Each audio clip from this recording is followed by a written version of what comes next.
எண் 22 சிவன்யா எம். அனைவருக்கும் இனிய காலை வணக்கம்.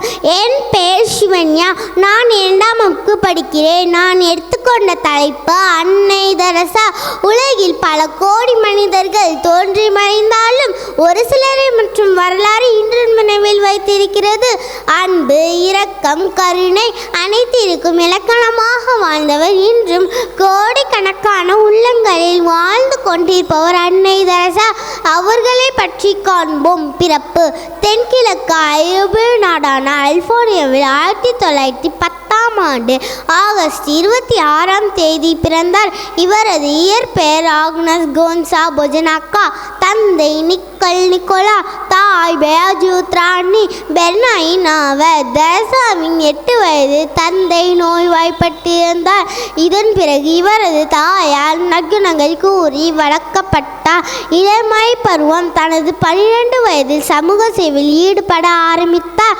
அதன்படி ஏழை எளியோர்களுக்கு, உடல் ஊனமுற்றோருக்கு, பள்ளி மாணவர்களுக்கு உதவி செய்தோடு தேவாலயங்களை பெருக்கி சுத்தம் செய்தல், மருத்துவமனைக்கு சென்று நோயாளிகளுக்கு ஆறுதலான வார்த்தைகளை கூறுதல், மருந்து வைத்துவிட்டு ஆகிய பணிகளை செய்வாய்.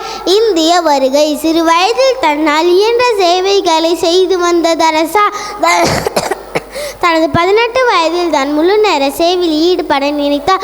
ஒரு முறை இந்தியாவின் மேற்கு வங்கம் பயணம் முடிந்து திரும்பிய அருட் சகோதரிகளின் வாயிலாக இந்தியாவில் இருக்கும் ஏழ்மை நிலையினை பற்றி தெரிந்து கொண்டார். பின்னர் மக்களுக்கு உதவிகளை செய்வதற்காக இந்தியா செல்ல முடிவெடுத்தார். தெரசா பெயர் மாற்றம் பிறகு 1929ஆம் ஆண்டு முதல் முறையாக இந்தியாவின் மேற்கு வங்கத்தில் உள்ள கத்தோலிக்க திருச்சபைக்கு வந்தார். சட்ட விதிகளின்படி புதிதாக வந்து அங்கு சேபவர் பெயர் மாற்றம் செய்து கொள்ள வேண்டும். பிரான்ஸ் நாட்டின் சகோதரி தெரசா மார்ட்டின் ஏழைகளுக்கும் நோயாளிகளுக்கும் சேவையாற்றவே தன் வாழ்க்கையை அர்ப்பணித்தவர்.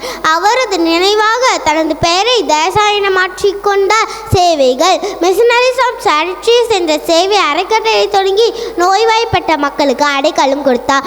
1955ஆம் ஆண்டு சிசுபவன் என்ற இல்லத்தை தொடங்கி ஊனமுற்றோர், மனவளர்ச்சி குன்றிய, ஆதரவற்ற, குப்பையில் வீசப்பட்ட குழந்தைகளுக்கு அடைக்கலம் கொடுக்க தொடங்கினார். தொழுநோயாளிகளுக்கு நடமாடும் மருத்துவமனை தொடங்கிய அதே ஆண்டு காந்தி பிரேம் நிவாஸ் பெரு நிரந்தர தொழுநோய் மருத்துவமனையை தொடங்கினார்.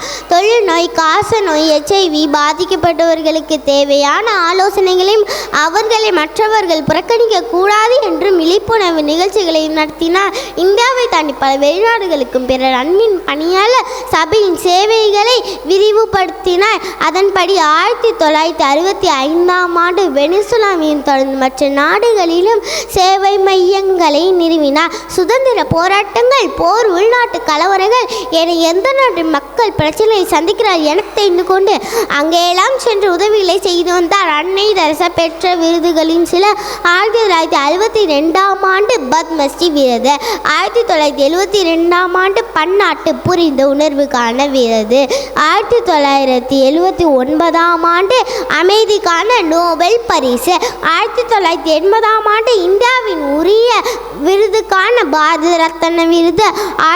1996ஆம் ஆண்டு அமெரிக்காவின் கௌரவ பஜ இழப்பு. அன்பினால் அரவணைத்த அன்னை தெரசா 1997ஆம் ஆண்டு செப்டம்பர் 5ஆம் தேதி உலகத்தை விட்டு மறைந்தார். இவரது இழப்பை கண்டு கலங்காத கண்களும் கலங்கிய, மறைந்தும் மறையாமல் வாழும் புனிதர் அன்னை தெரசா என்றால் மிகமாகாது. இவரது புகழின் மண்ணுலகம் இருக்கும் வரை போற்றப்படும். நன்றி, வணக்கம்.